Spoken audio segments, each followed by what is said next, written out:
Hello everyone, स्वागत है आप सभी लोगों का मेरे YouTube channel Prafull chemistry classes में, जहां मैं आप लोगों को केमिकल काइनेटिक्स चैप्टर पढ़ा रहा हूं। पिछले वीडियो में आप लोगों ने कॉलिजन थ्योरी देखा और कॉलिजन थ्योरी के इंपॉर्टेंट पॉइंट्स को भी पढ़ा, साथ साथ आपने एक्टिवेशन एनर्जी और थ्रेशोल्ड एनर्जी के कॉन्सेप्ट को भी अच्छे से समझा। ठीक है, उम्मीद करता हूं कि आप साथ साथ नोट्स बना रहे होंगे। और बस अब 2 वीडियो और है, इसके बाद केमिकल काइनेटिक्स आपका खत्म हो जाएगा सीबीएसई पॉइंट ऑफ व्यू से।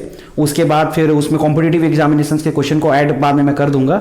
लेकिन सीबीएसई और जो स्टेट बोर्ड्स हैं, झारखंड बोर्ड हैं, उनके पॉइंट ऑफ व्यू से चैप्टर जो है नेक्स्ट वीडियो में खत्म हो जाएगा। ठीक है, आज मैं आप लोगों को सबसे पहले मैंने बोर्ड पे कुछ जो काइनेटिक एनर्जी का फ्रैक्शन ऑफ मॉलिक्यूल के साथ जो डेविएशन है उसको मैंने एक्सप्लेन किया है, जो बहुत ज्यादा इंपॉर्टेंट नहीं है, बस आपके पुराने कॉन्सेप्ट को मिला देगा। जो आपने पिछले दो क्लास में पढ़ा है उस कॉन्सेप्ट को थोड़ा सा समराइज्ड वे में एक्सप्लेन करेगा। उसके बाद मैं आर्हेनियस इक्वेशन को आज एक्सप्लेन करूंगा और आर्हेनियस इक्वेशंस के न्यूमेरिकल्स को फिर मैं सॉल्व करूंगा। ठीक है, फिर आपका चैप्टर जो है कंप्लीट हो जाएगा। नेक्स्ट वीडियो में जो है आपका चैप्टर कंप्लीट हो जाएगा। ठीक है, तो सबसे पहले यहां आप देख रहे होंगे, यहां जो टॉपिक है आपका वो है distribution of energy at temperature T and T+10। ये आपका टॉपिक है distribution of energy at temperature T and T+10, मतलब T टेम्परेचर और T+10 केल्विन पे। मतलब मैंने जो आपको बताया था कि T टेम्परेचर पे जो रेट कांस्टेंट होता है या रेट जो होता है, और एक होता है T+10 केल्विन पे। तो मैंने आपको बताया था कि 10 डिग्री टेम्परेचर बढ़ाने पर, 10 डिग्री टेम्परेचर बढ़ाने पर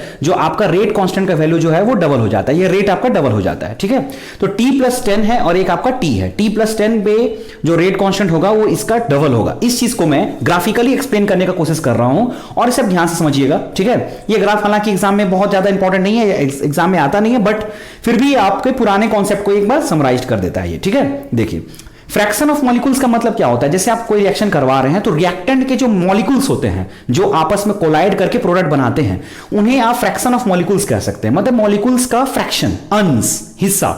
मॉलिक्यूल्स का मतलब आप कह सकते हैं नंबर, इसी को एक्सप्रेस करता है ये fraction of molecules. Versus kinetic energy, मतलब जब आप टेम्परेचर देते हैं तो ऑब्वियसली जब आप कोई केमिकल रिएक्शन करा रहे हैं, आप टेम्परेचर बढ़ाएंगे तो मॉलिक्यूल्स का काइनेटिक एनर्जी इंक्रीज करता है।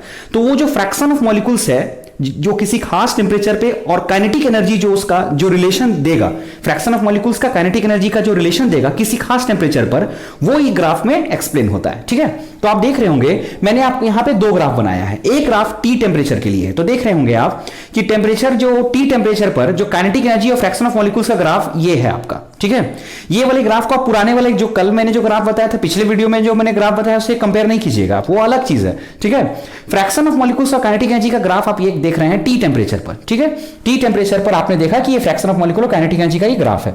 आप यहां पे एक चीज गौर कर रहे होंगे, जब पहले जो है काइनेटिक एनर्जी और फ्रैक्शन ऑफ मॉलिक्यूल्स का ग्राफ जो है लीनियर, मतलब डायरेक्टली प्रोपोर्शनल था। मतलब काइनेटिक एनर्जी बढ़ाने पर फ्रैक्शन ऑफ मॉलिक्यूल्स इंक्रीज करता है। ठीक है, जो कोलाइड करेगा, जो फ्रैक्शन ऑफ मॉलिक्यूल कोलाइड करेगा वो इंक्रीज करता है, बाद में वो जो है आपका डिक्रीज करने लग जाता है। तो आप यहां पर देख रहे होंगे कि जिस टेम्परेचर पर फ्रैक्शन ऑफ मॉलिक्यूल्स जो है आपका, यहां देख रहे होंगे ये कर्व पिक पे चला जाता है। मतलब जब टेम्परेचर किसी खास काइनेटिक एनर्जी पे आप देख रहे होंगे कि फ्रैक्शन ऑफ मॉलिक्यूल सबसे ज्यादा प्रेजेंट है, उस समय उस काइनेटिक एनर्जी को कहा जाता है मोस्ट प्रोबेबल काइनेटिक एनर्जी। ठीक है, मोस्ट प्रोबेबल काइनेटिक एनर्जी, मतलब जिस काइनेटिक एनर्जी पे मैक्सिमम नंबर ऑफ आपका मॉलिक्यूल्स मिले। मतलब ये आपको ये पॉइंट क्या बताता है कि इस जगह पे फ्रैक्शन ऑफ मॉलिक्यूल सबसे ज्यादा है, तो जिस काइनेटिक एनर्जी पे फ्रैक्शन ऑफ मॉलिक्यूल्स का वैल्यू सबसे पिक पर हो, सबसे ज्यादा हो, उसे मोस्ट प्रोबेबल काइनेटिक एनर्जी कहा जाता है। मैंने यहां डिफाइन भी किया है, most probable kinetic energy possessed by maximum fraction of molecules. मतलब अधिकतम मॉलिक्यूल्स जिस काइनेटिक एनर्जी को पोजेस्ट करते हैं, अधिकतम काइनेटिक एनर्जी जिस काइनेटिक एनर्जी को रखते हैं, उसे ही कहा जाता है उसे ही आप कहेंगे मोस्ट प्रोबेबल काइनेटिक एनर्जी। ठीक है, अब आप यही ग्राफ को T+10 केल्विन पर बनाइएगा। अब आपको कॉन्सेप्ट यहां पे समझ में आएगा। T+10 केल्विन पर यही ग्राफ को बना हुआ है, तो आप देख रहे होंगे कि T+10 केल्विन पे आपका जो ग्राफ है वो आपका जो है शिफ्ट किया है राइट साइड में। ठीक है, मतलब फ्रैक्शन ऑफ मॉलिक्यूल्स आपका कम हुआ है। ठीक है, शिफ्ट किया है राइट साइड में और ये ग्राफ आपका यहां तक गया, ऐसा गया। ठीक है, अब आप एक बात और इसमें बहुत इंपॉर्टेंट बात को ध्यान में रखिएगा।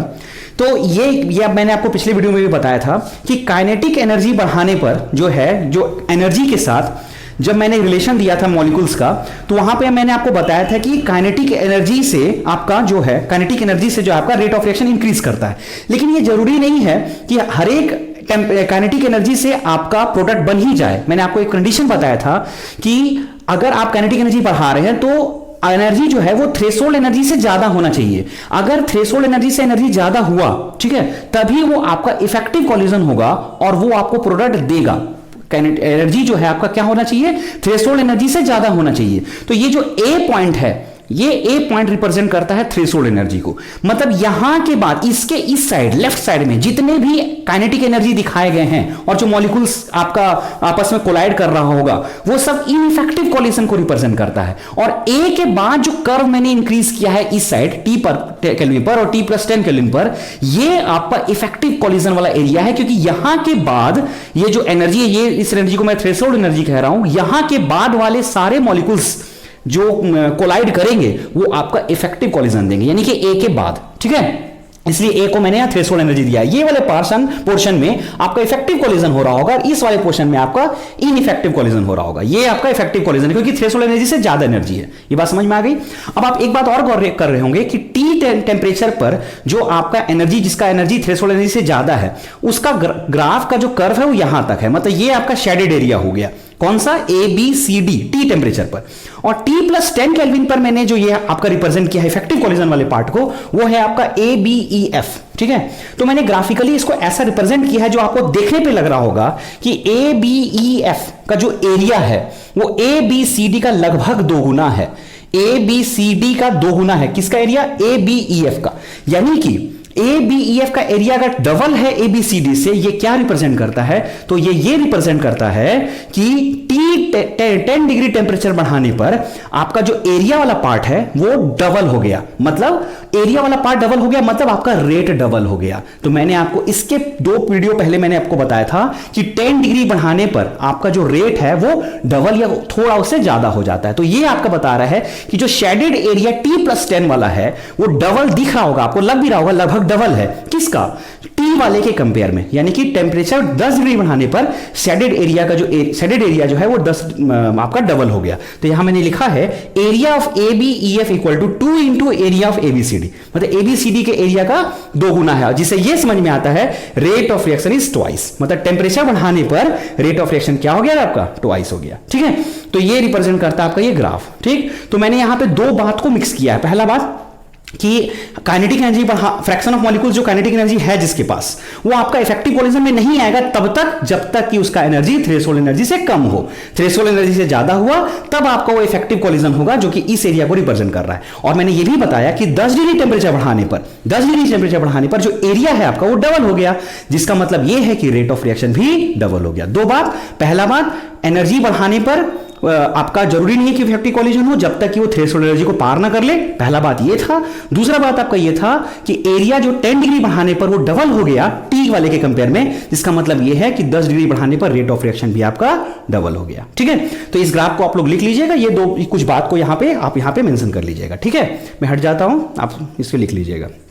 चलिए, अब जो आपका टॉपिक आने वाला है बहुत ही इंपॉर्टेंट टॉपिक है, जिससे आप कह सकते हैं कि आपके न्यूमेरिकल पोर्शन या आपका थ्योरी पोर्शन दोनों वहां से आ सकते हैं। कभी कभी उससे क्वेश्चंस थ्योरेटिकली भी आ जाता है, एक्सप्लेन करने भी आ जाता है, लेकिन कई बार न्यूमेरिकल्स आते हैं। तो मैं आपको यहां पे टॉपिक लिख रहा हूं, आप लोग सभी नोट कीजिएगा। जो टॉपिक है आपका वो है आर्हेनियस इक्वेशन। आर्हेनियस इक्वेशन बहुत ही इंपॉर्टेंट टॉपिक है ये, ठीक है। सवाल है ये आपको क्या है, क्या आर्हेनियस इक्वेशन। तो देखिए, कॉलिजन थ्योरी में मैंने आपको बताया कि रेट ऑफ रिएक्शन जो है टेम्परेचर पर डिपेंड करता है। क्यों करता है, कि टेम्परेचर बढ़ाने पर रेट ऑफ रिएक्शन कब बढ़ता है। मैंने वहां पे फ्रीक्वेंसी का भी बात किया, कॉलिजन फ्रीक्वेंसी का भी बात किया, वहां पे बहुत सारे अलग अलग energies, threshold energy, activation energy के बारे में बताया। ये आपका क्या बताता है, देखिए कॉलिजन थ्योरी जो है आपका एक तरह का समझ लीजिए क्वालिटेटिव रिलेशन है। क्वालिटेटिव मतलब आपको यह बताएगा कि टेम्परेचर बढ़ा दो रेट ऑफ रिएक्शन बढ़ेगा, क्यों बढ़ेगा वो बता दिया। टेम्परेचर बढ़ाओ रेट ऑफ रिएक्शन बढ़ेगा, क्यों बढ़ेगा ये बताया। लेकिन कितना बढ़ेगा, मतलब आपने टेम्परेचर इंक्रीज किया, ठीक है, कुछ टेम्परेचर इंक्रीज किया तो आपका रेट ऑफ रिएक्शन जो है इंक्रीज किया, ठीक है। उसके लिए कुछ तो एक्टिवेशन एनर्जी का जरूरत पड़ेगा। आपने एक्टिवेशन एनर्जी पढ़ लिया है कि टेम्परेचर बढ़ाने पर रेट ऑफ रिएक्शन इंक्रीज करता है, तो उसके लिए कुछ ना कुछ एक्टिवेशन एनर्जी का भी जरूरत पड़ता है। तो किसी खास टेम्परेचर पर जब रेट ऑफ रिएक्शन इंक्रीज करता है तो उसके लिए कितना एक्टिवेशन एनर्जी चाहिए, तब कितना एक्टिवेशन एनर्जी चाहिए उस रिएक्शन को करवाने के लिए, ये आपका एक्सप्लेन करेगा आर्हेनियस इक्वेशन। तो आपका आर्हेनियस इक्वेशन मेनली बताता है, तो यहां पे लिख देते हैं, it is the quantitative quantitative relation between rate constant के एंड टेम्परेचर। मतलब रेट कांस्टेंट और टेम्परेचर के बीच का क्वांटिटेटिव रिलेशन को रिप्रेजेंट करता है कौन? Arrhenius equation. मतलब के और टी का बीच का रिलेशन को एक्सप्लेन करता है, और सिर्फ के और टी का बीच का रिलेशन को एक्सप्लेन नहीं करता है, क्योंकि आप कहेंगे कि सर के और टी का रिलेशन तो मैं जानता हूं, टेम्परेचर बढ़ाने पर रेट कांस्टेंट डबल हो जाता है, ठीक है, लेकिन ये क्वांटिटेटिव रिलेशन बताता है कि इतना टेम्परेचर पर इतना है तो इतना टेम्परेचर पर इतना होगा, साथ साथ आपको एक्टिवेशन एनर्जी भी कितना चाहिए ये भी आपको बता देगा, ठीक है। तो आपका है क्या? आर्हेनियस इक्वेशन में यहां लिख देता हूं, देखिए K equal to A e to the power minus EA by RT। This is Arrhenius equation. मुझे पता है आप लोग को पहली बार देख के लग रहा होगा जी ये क्या लिख दिया आपने, ठीक है। ये आर्हेनियस ने अपने कई सारे एक्सपेरिमेंट से इस फॉर्म को लाया है, ठीक है। ये फॉर्म आपका, इसको डिराइव नहीं करना है, बस आपको पढ़ना है, समझना है कि हर एक टर्म किस चीज को एक्सप्लेन करता है, ठीक है। और इसके हेल्प से हम लोग एक्टिवेशन एनर्जी कैसे कैलकुलेट करेंगे। हम लोग का टारगेट एक्टिवेशन एनर्जी है। देखिए सबसे पहले ये रिलेशन तो आपका है, इसको आपको डिराइव नहीं करना, बस आपको लिख लेना है। और यहां पे आपको ये जानकारी जानना है आपको कि ये हर टर्म किस चीज को रिप्रेजेंट करता है, ठीक है। तो मैं यहां लिख देता हूं वेयर के तो आप लोग जान रहे हैं क्या रिप्रेजेंट कर रहा होगा? रेट कांस्टेंट, ठीक है। के किसको रिप्रेजेंट करता है? Rate constant. उसके बाद आ गया आपका ए, ठीक है। आपके लिए एक नया टर्म आ गया कि ए क्या है। ए आपका है फ्रीक्वेंसी फैक्टर। ए को क्या कहा जाता है? Frequency factor. देखिए अब ये फ्रीक्वेंसी फैक्टर क्या है, आपने जब कॉलिजन थ्योरी पढ़ा था तो वहां पे कॉलिजन फ्रीक्वेंसी के बारे में पढ़ा था। कॉलिजन फ्रीक्वेंसी जो है कि नंबर ऑफ कॉलिजन पर सेकंड पर मिनट वॉल्यूम, वही कॉलिजन फ्रीक्वेंसी को यहां पे फ्रीक्वेंसी फैक्टर के रूप में लिखा जाता है। फ्रीक्वेंसी फैक्टर है आपका। हालांकि इसे एक और भी नाम से जाना जाता है, pre exponential factor. Pre exponential factor. ये प्री एक्सपोनेंशियल फैक्टर क्या है? देखिए आपको पता होगा, अगर मैथमेटिक्स के स्टूडेंट होंगे आप लोग, तो ई को एक्सपोनेंट कहा जाता है। ये एक्सपोनेंट के पहले आ रहा है। जैसे आप लोग कहीं मैथ में फंक्शन लिखते हैं y equal to 5e to the power x, कोई आपसे पूछ देगा बताओ इसका प्री एक्सपोनेंशियल फैक्टर कितना है, तो एक्सपोनेंट के पहले लगने वाले को क्या बोला जाता है? Pre exponential. नाम में इसका अर्थ छुपा हुआ है, सिर्फ प्री एक्सपोनेंशियल फैक्टर भी कहेंगे, लेकिन मेन इसको कहते हैं फ्रीक्वेंसी फैक्टर। इसे आप याद रखिएगा, ठीक है। इसके बाद आपका आता है EA को कहा जाता है एक्टिवेशन एनर्जी। अब ये क्या होता है मैंने पिछले वीडियो में आपको बताया है। ए क्या है? EA क्या है आपका? Activation energy. E energy, A stands for activation, AE नहीं EA है ये, ठीक है। आर क्या है आपका? तो आर है आपका रेट कांस्टेंट। आर क्या है? सॉरी रेट कांस्टेंट नहीं है, आर आपका गैस कांस्टेंट है, सॉरी गैस कांस्टेंट। ये गैस कांस्टेंट क्या होता है ये आप लोग 11 में पढ़े होंगे, ठीक है। गैस कांस्टेंट का वैल्यू भी होता है 8.014 जूल पर केल्विन पर मोल। मैं आपको न्यूमेरिकल सॉल्व करवाते समय इसके वैल्यू के बारे में बताऊंगा। और आपका टी जो सबसे इंपॉर्टेंट चीज है वो है आपका टेम्परेचर। तो देख रहे होंगे एक साथ इतने सारे चीजों का रिलेशन है ये। रेट कांस्टेंट, टेम्परेचर, मैंने अपने क्या लिखा था, मैंने रेट कांस्टेंट और टेम्परेचर के बीच का रिलेशन है, ये तो आपको मिला ही। साथ साथ आप इससे क्या कैलकुलेट कर सकते हैं? एक्टिवेशन एनर्जी, जो बहुत इंपॉर्टेंट होगा। तो ये आपका आर्हेनियस इक्वेशन में ये सारे टर्म्स हैं। लेकिन इसके अलावा भी कई बार और भी आपको यूज हो जाता है। मैं यहां पर लिख देता हूं, ये आपका जो e to the power minus EA by RT, ये भी कुछ चीज को रिप्रेजेंट करता है। ये आपका रिप्रेजेंट करता है fraction of molecules, fraction of molecules having energy equal to और ग्रेटर देन एक्टिवेशन एनर्जी। ये आपका क्या रिप्रेजेंट करता है? फ्रैक्शन ऑफ मॉलिक्यूल, वो सारे मॉलिक्यूल जिसका एनर्जी एक्टिवेशन एनर्जी की या तो बराबर हो या उससे ज्यादा हो। ये पूरा का पूरा टर्म आपका रिप्रेजेंट करता है। ये समझ में आया? ये पूरा टर्म आपको रिप्रेजेंट करता है fraction of molecules having energy greater then और इक्वल टू एक्टिवेशन एनर्जी। कई बार न्यूमेरिकल्स में डायरेक्ट पूछ देता है कि बताइए fraction of molecules having energy greater than equal to activation energy क्या है। तो आपको ये पूरा टर्म, ई वाले पूरे टर्म को हम लोग बोलते हैं fraction of molecules having energy greater than equal to activation energy, ठीक है। तो आपको मेनली ये सारे टर्म्स को, अगर आपके एग्जाम में आता है व्हाट इज आर्हेनियस इक्वेशन, तो आपको ये पॉइंट लिख देना है और इस चीज को लिख देना है, क्योंकि आपको इसको डिराइव नहीं करना है, ठीक है। अब अगला क्वेश्चन क्या आता है? अगला क्वेश्चन ये आता है इस पे आर्हेनियस इक्वेशन पे, how will you calculate activation energy, how will you calculate activation energy using Arrhenius equation. तो आप लोग कहेंगे कि सर ये तो लिखा हुआ है यहां, हम लोग के ए और एक्सपोनेंट आर और टी का वैल्यू अगर हम लोग पुट कर दें तो एक्टिवेशन एनर्जी निकल जाएगा। लेकिन आपको पता है एक्सपोनेंट का कैलकुलेशन करना बहुत मुश्किल होता है। एक्सपोनेंट का कैलकुलेशन लोग करते नहीं है, जनरली एक्सपोनेंट को लॉग के टर्म्स में कन्वर्ट करके हम लोग कैलकुलेशन करते हैं। तो यहां से हम लोग एक क्वेश्चन ये आता है, ये आप लोग पहले लिख लीजिएगा, ठीक है, ये एग्जाम में डायरेक्ट भी आता है कभी कभी।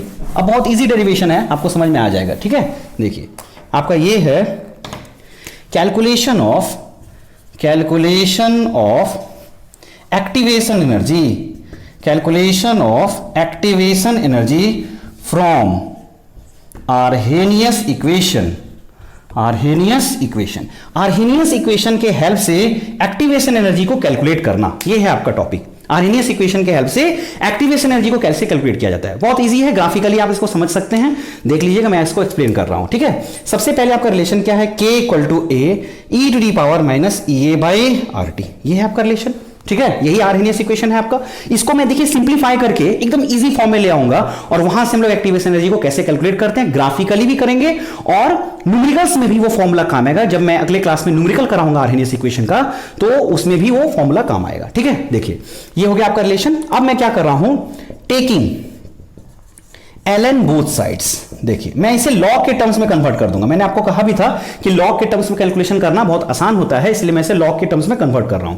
ln क्या है, मैंने आपको बताया था केमिकल काइनेटिक्स में ही, जब मैं आपको इंटीग्रेटेड रेट इक्वेशन पढ़ा रहे थे, तो वहां पे मैंने आपको बताया था ln को नेचुरल लॉग कहा जाता है। ठीक है, ln क्या है आपका, नेचुरल लॉग। अगर आपने नहीं पढ़ा है तो एक बार वीडियो जरूर देखिएगा, नेचुरल लॉग। और ये किसके बराबर होता है, यही आपका log e to the log x है, बेस ई है, ये दोनों सेम चीज होता है। log बेस ई एक्स लिखिए चाहे आप ln x लिखिए, दोनों एक ही चीज होता है। ठीक है, तो जो लोगों ने पढ़ा नहीं है, पहले नहीं देखा है, वो आप देख लीजिएगा। इसे नेचुरल लॉग कहते हैं या log बेस ई एक्स बोलते हैं इसे। ठीक है, तो मैंने दोनों तरफ लॉग लेने की कोशिश किया, तो दोनों तरफ अगर लॉग लीजिएगा तो इस साइड हो जाएगा आपका ln k और इस साइड का क्या हो जाएगा, ln a e to the power minus ये बाई RT। मैंने लिख लिया लॉग, ये तो आपका ln k ही रह जाएगा, इसमें तो कोई प्रॉब्लम है नहीं। अब आप यहां देख रहे होंगे, यहां पर कुछ नहीं तो मल्टीप्लाई है, ln a इंटू ई। ठीक है, तो आप लोग मैथ में पढ़ा था, मैंने भी आपको बताया था, लॉग, इसको आप लॉग ही ट्रीट कीजिए, लॉग ही एक तरह का। log a इंटू बी बराबर क्या होता है, log a इंटू बी बराबर होता है log a plus log b, मैंने बताया था। तो आप यहां पे क्या कीजिए, इसको ऐसे लिख सकते हैं, log a plus ln e to the power minus EA by RT। मैंने लिख सकता हूं क्योंकि यहां पे मल्टीप्लाई था तो मैंने प्लस कर दिया, तो ये हो गया आपका ln k equal to ln a plus log a to the power, log a का पावर x। अगर मैंने आपको बताया था formula, log a to the power x बराबर क्या होता है, तो log a to the power x बराबर होता है x log a। मैंने आपको ये भी बताया था। ठीक है, कोई भी लॉग में कोई चीज का पावर लग जाता है तो वो सामने आ जाता है, तो ये अगर पावर में है तो ये सामने आ जाएगा। तो अगर सामने आ जाएगा तो मैं इसे लिख सकता हूं माइनस EA बाई RT, ये आपका सामने आ गया ln e। मैं इसे लिख सकता हूं क्योंकि पावर वालों को सामने ले आया, तो ये हो गया आपका ln k equal to ln a plus minus minus EA by RT ln e। अब एक बात मैं बता देता हूं आपको, ln e का वैल्यू होता है 1। ये मैथमेटिक्स में आप लोगों ने पढ़ा होगा, क्यों, इसका भी रीजन मैं यहां लिख देता हूं। देखिए ln e जो होता है, या मैंने आपको बताया log बेस ई एक्स, मैं ऐसे लिख सकता हूं ln को log बेस ई एक्स। और मैथमेटिक्स में आपने पढ़ा होगा कि बेस और वैल्यू अगर सेम हो जाए तो इसका वैल्यू कितना होता है, 1, यानी कि ये हो गया 1 आपका। ठीक है, अब क्या है, ये आपका, इसको ऐसे भी मैंने लिख दिया, इसको ऐसे लिख सकता हूं ln k equal to minus EA by RT, मैंने सामने लिख दिया, प्लस ln a, मैंने ऐसे लिख दिया। ठीक है, अब एक बात और, आप लोगों मैंने बताया था कि जब हम लोग कैलकुलेशन करते हैं, न्यूमेरिकल्स बनाते हैं, इंटीग्रेटेड रेट इक्वेशन पढ़ाते समय मैंने बताया था, तो ln को ln ही रहने देते हैं, ln को log में कन्वर्ट कर देते हैं। तो मैं इस ln को log में कन्वर्ट कर दूंगा, है ना। और मैंने रिलेशन भी आपको बताया था, मैं सब चीज यहां लिख देता हूं जब भी जरूरत पड़ेगा। तो ln x बराबर होता है 2.303 log x। ये ln को आप कह रहे हैं, समझ लिए, log बेस e, और 2.303 तो है ही, log x को आप log बेस 10x कह सकते हैं, मतलब ये दोनों सेम चीज है। ठीक है, आप ऐसे लिखिए ln x बराबर 2.303 log x, या आप ये लिख सकते हैं log बेस ex बराबर 2.303 log बेस 10x। मतलब अगर कुछ भी नहीं रहा तो उसे आप 10 मान सकते हैं, और बेस e के लिए तो आप ln लिख सकते हैं, मैंने आपको बताया भी था पहले ये चीज। ठीक है, तो अब मैं क्या कर रहा हूं, यहां पे लाइन खींच के इस साइड लिखता हूं। ठीक है, देखिए अब यहां पे क्या लिख सकते हैं, तो ln k बराबर क्या लिख सकते हैं आप, ln k बराबर 2.303 log x। तो मैं लिख सकता हूं 2.303 log k बराबर माइनस EA बाई RT, ये तो आपका रहेगा ही, और यहां पर क्या है, प्लस फिर ln a है, तो ln a बराबर क्या लिख सकता हूं, 2.303 log a लिख सकता हूं इसे। ठीक है, अब क्या है कि 2.303 यहां भी है, यहां भी है, तो मैं हटाना चाहता हूं, तो सबको 2.303 से आप डिवाइड कर दीजिए, पूरे इक्वेशन को। तो आप 2.303 से डिवाइड कीजिएगा तो ये आपका आएगा log k equal to minus EA by 2.303 RT plus log A, ये आया आपका रिलेशन। ठीक है, ये भी आपका आर्हेनियस इक्वेशन ही है, ये और ये सेम चीज है, बट ये एक्सपोनेंट के टर्म्स में है और ये लॉग के टर्म्स में है। हम लोग जब न्यूमेरिकल बनाएंगे तो एक्सपोनेंट के टर्म्स में नहीं, लॉग के टर्म्स से न्यूमेरिकल बनाएंगे। ठीक है, आप लोग ध्यान दीजिएगा इस चीज को। अब इसको ग्राफिकली अब मैं एक्सप्लेन कर रहा हूं, तो ग्राफिकली एक्सप्लेन करने के लिए मैंने आपको बताया था इस इक्वेशन को कंपेयर किया जाता है y equal to mx plus c से, y equal to mx plus c से मैं इसे कंपेयर कर देता हूं। ठीक है, जब मैं कंपेयर करूंगा तो इसका ग्राफ कैसा बनेगा देख लीजिएगा, ध्यान दीजिएगा। देखिए y एक्सिस पे आपका क्या आ गया, log k हो गया, x एक्सिस पे आपका कुछ नहीं है तो ये क्या है 1/t। ठीक है, 1/t। आपको लग रहा होगा कि आपको कैसे पता सर ये x एक्सिस पे है, तो मैंने आपको बताया था कि आर्हेनियस इक्वेशन किसके किसके बीच का रिलेशन है, k और t का। तो आपका LHS y एक्सिस पे k का टर्म्स माना चाहिए और x एक्सिस पे t का टर्म्स माना चाहिए। तो आपको सिर्फ k तो लिख नहीं सकते हैं क्योंकि यहाँ k नहीं है, log k, तो log k लिख दिया, और t यहाँ नहीं है एक्चुअल में, t जो x है आपका t तो नहीं है, ये 1/t है ना, तो यहाँ लिख देता हूँ 1/t। ठीक है, अब एक बात गौर कीजिएगा कि ये ग्राफ जब बनाऊंगा तो ये स्लोप हुआ आपका m, स्लोप बराबर कितना हो गया -EA/2.303R, ये आपका स्लोप हो गया। अब आप बताइए कि स्लोप पॉजिटिव है या नेगेटिव है, तो स्लोप आपका नेगेटिव है। मैंने आपको कटकुट का एक थ्योरी बताया था, ठीक है, कि अगर स्लोप आपका पॉजिटिव रहता है तो ग्राफ को आप ऐसे बनाइएगा, स्लोप पॉजिटिव। इसलिए मैं कहता हूं कि आप लोग जो है नोट्स को कवर कीजिएगा और सारे वीडियोस को देखिएगा, क्योंकि कोई भी वीडियो अगर आप छोड़ देते हैं तो उसके बाद आपको बहुत प्रॉब्लम होने वाला है। ठीक है, मैंने आपको बताया था स्लोप पॉजिटिव रहेगा तो ग्राफ को आपको ऐसे बनाना है, ठीक है, और स्लोप नेगेटिव रहेगा तो आपको ग्राफ को ऐसे बनाना है। ठीक है, क्यों मैंने एक्सप्लेन किया है आपको पिछले वीडियोस में। ठीक है, तो आपको यहां पे पता है कि स्लोप आपका नेगेटिव है तो ग्राफ आपका ऐसे बनेगा। ठीक है, तो मैं ऐसे बना देता हूं ग्राफ को। ठीक है, ये बन गया आपका ग्राफ और ये हो गया आपका स्लोप, ये मैं एंगल से रिप्रेजेंट करता हूं, m बराबर, यही हो गया आपका स्लोप। m बराबर कितना आ गया, m पूरा कितना आ गया -EA/2.303R, ये है आपका स्लोप। ठीक है, -EA/, इसको कंपेयर किया मैंने, 2.303R आ गया, यही आपका हो गया स्लोप। ठीक, और इस यहां से यहां तक के डिस्टेंस को मैं इंटरसेप्ट कहता हूं, ये यानी कि c कहता हूं, और c बराबर आपका कितना है log a, तो यहां लिख देता हूं log a हो गया आपका। ठीक है, ये आ गया आपका स्लोप।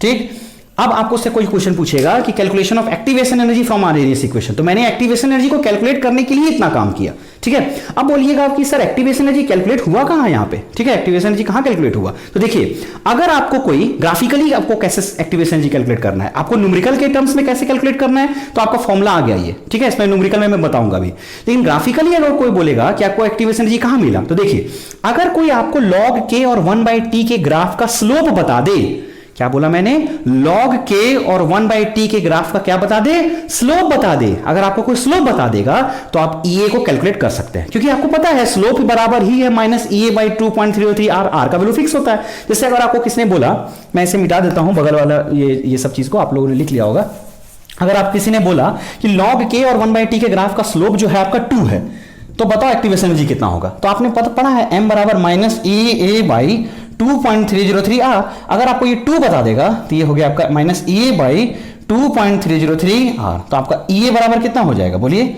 EA बराबर हो जाएगा 2.303 इंटू R इंटू 2, ये हो जाएगा आपका EA बराबर कितना हो जाएगा, मैं इसे भी मिटा देता हूं, इधर लिख देता हूं। देखिए आपका EA बराबर कितना हो जाएगा 2.303 into R into 2 minus sign के साथ, ये होगा आपका एक्टिवेशन एनर्जी। ठीक है, तो मैंने कह दिया ना, बता दिया मैंने कि आपको अगर ग्राफिकली अगर कोई m का वैल्यू बता दे तो आप लोग एक्टिवेशन एनर्जी को कैलकुलेट कर सकते हैं। तो आप नीचे एक लाइन लिख लीजिएगा, यहां तक लिखने के बाद by knowing the value of, लिखिएगा by knowing the value of slope, by knowing the value of slope of the graph of log k and 1/t, log k and 1/t, we can calculate activation energy, we can calculate activation energy by knowing the value of slope of graph of log k and 1/t, we can calculate activation energy. ये हो गया आपका equation. ठीक है, तो ये तक तो आपका हो गया। तो मैंने आपको बता दिया आर्हेनियस इक्वेशन से आपको एक्टिवेशन एनर्जी को कैसे कैलकुलेट करते हैं। ठीक है, अब देखिए मैं इसके न्यूमेरिकल पोर्शन में तो नेक्स्ट वीडियो में आऊंगा, लेकिन इससे पहले मैं आपको एक और इक्वेशन को डिराइव कर देता हूं। ठीक है, आप लोग इसे लिख लीजिएगा। ठीक है, देखिए एक्टिवेशन एनर्जी आप लोगों ने निकाल तो लिया, लेकिन ये फॉर्मूला जो है आपको आ तो गया, बट न्यूमेरिकल में एक और फॉर्मूला यूज होता है, वो मैं डिराइव कर देता हूं। उसके बाद फिर नेक्स्ट वीडियो में मैं इसके वीडियो को बता दूंगा और उसके बाद आपका चैप्टर खत्म हो जाएगा। देखिए आप लोग टॉपिक डालिएगा activation energy, sorry activation energy नहीं, Arrhenius equation, Arrhenius equation at two temperatures, दो टेम्परेचर पर आर्हेनियस इक्वेशन। ठीक है, तो आपको लग रहा है ये क्या बता रहे हैं। ठीक है, तो देखिए मैंने आपको जो रिलेशन अभी आर्हेनियस इक्वेशन बराबर बताया, k बराबर a e to the power minus A by R T बताया, ये एक्सपोनेंट के टर्म्स में।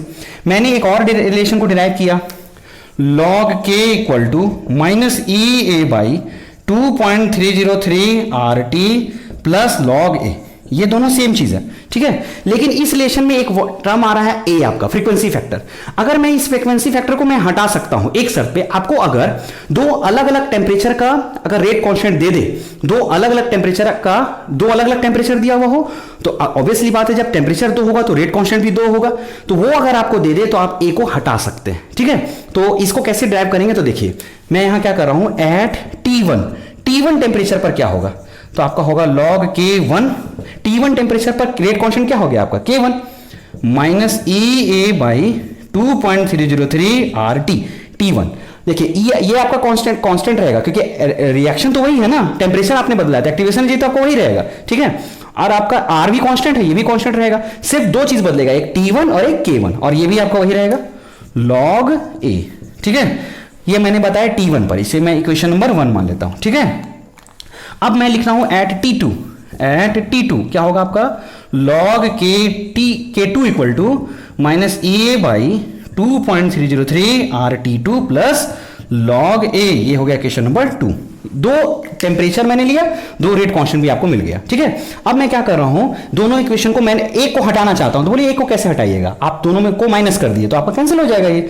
तो मैं क्या कर रहा हूं, इक्वेशन 2 माइनस 1 कर दे रहा हूं। ठीक है, तो क्या हो जाएगा, LHS में LHS कट जाएगा, log K2 minus log K1 equal to, ये वाला टर्म्स इसमें माइनस हो जाएगा, माइनस ए बाई 2.303 आर। अच्छा, आप गौर कर रहे होंगे कि इतना में से अगर इसको माइनस कीजिएगा तो मैं एक स्टेप को कम कर दे रहा हूं, आपको समझा देता हूं। देखिए, तो माइनस ए बाई 2.303 आर यहां भी है, यहां भी है, तो क्या मैं इसे कॉमन ले सकता हूं, बिल्कुल कॉमन ले लिया मैंने, इसमें से ये माइनस हो रहा है तो मैं इतना कॉमन ले लिया। जब इतना कॉमन ले लिया तो यहां पर क्या बचा, मैंने माइनस को भी कॉमन लिया है, तो मैंने जब माइनस को कॉमन ले लिया तो ये आपका बचा 1 बाई T2 बचा होगा, क्योंकि मैंने माइनस को कॉमन ले लिया है। ठीक है, अब क्या है, जब मैं इसे माइनस करूंगा, ठीक है, इतना माइनस इतना करूंगा तो ये आपका क्या हो जाएगा, प्लस। ठीक है, तो यहां हो जाएगा आपका प्लस, और ए बाई 2.303 तो आपको कॉमन चला ही गया। ठीक है, सॉरी एक मिनट, मैं इसे पूरा ही एक्सप्लेन कर देता हूं, आप लोगों को दिक्कत भी होगा। Minus A by 2.303 R T2 plus, minus करूंगा तो ये इसमें से ये माइनस हो रहा था, ये प्लस हो जाएगा, ए बाई 2.303 आर T1। ठीक है, ये हो जाएगा आपका, और log A आपका कैंसिल हो जाएगा। ठीक है, अब देखिए आपको समझना बहुत आसान हो जाएगा। अच्छा, ये आपको मैं लिख सकता हूं log K2 minus log K1 बराबर log K2 बाई K1, बिल्कुल लिख सकता हूं क्योंकि log A माइनस बी बराबर log A बाई बी होता है। अब देखिए यहां पे कॉमन क्या निकलेगा, तो आपका यहां कॉमन निकल जाएगा EA by 2.303 R, EA by 2.303 R यहां भी है और यहां भी है, मैंने कॉमन निकाल लिया। ठीक है, तो जब कॉमन मैंने यहां निकाल दिया, प्लस को मैंने कॉमन निकाला, तो यहां से आपका क्या बच जाएगा, यहां से बच जाएगा माइनस वन बाई T2, और ये हो जाएगा प्लस 1 बाई T1। ये बचेगा कि नहीं आपका, ये माइनस है। ठीक है, ये बचेगा आपका, तो मैं इसे एक बार अरेंज करके लिख देता हूं, तो आपका यहां आएगा log K2 by K1 equal to EA by 2.303 R 1 by T1 minus 1 by T2। ये हो गया आपका फाइनल इक्वेशन। ठीक है, आप देख रहे होंगे इस इक्वेशन, ये कितना आसान सा, कितना अच्छा सा इक्वेशन है। आपको बस क्या क्या मिल रहा है, तो T1 टेम्परेचर का rate constant K1, T2 temperature का रेट कांस्टेंट K2, मतलब आपको दो अलग अलग टेम्परेचर पे, यहां मैंने लिखा है दो टेम्परेचर पे दो रेट कांस्टेंट हो गया, और उसके अलावा सिर्फ आपका एक्टिवेशन एनर्जी है, क्योंकि ए को आपने कैंसिल करवा दिया है।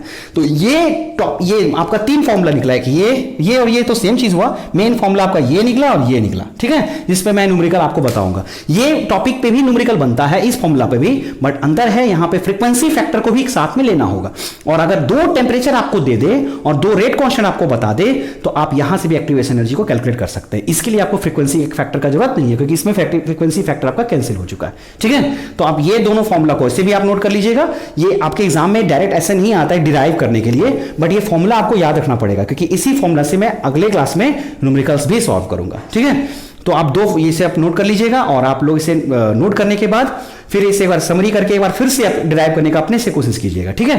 तो इसके बाद मैं न्यूमेरिकल्स जो है आपको नेक्स्ट वीडियो में बताऊंगा, और साथ साथ मैंने एक और फैक्टर को भी बताया नहीं है, कैटलिस्ट कैसे रेट ऑफ रिएक्शन को चेंज करता है, वो भी मैं साथ में, वो तो 10 मिनट का टाइम लगेगा। तो नेक्स्ट वीडियो में मैं कोशिश करूंगा कि न्यूमेरिकल्स के साथ साथ आपको वो टॉपिक भी, न्यूमेरिकल के साथ साथ आपको इस कैटलिस्ट के फैक्टर को भी एक्सप्लेन करूं, ठीक है। तो पढ़ते रहिएगा, थैंक यू।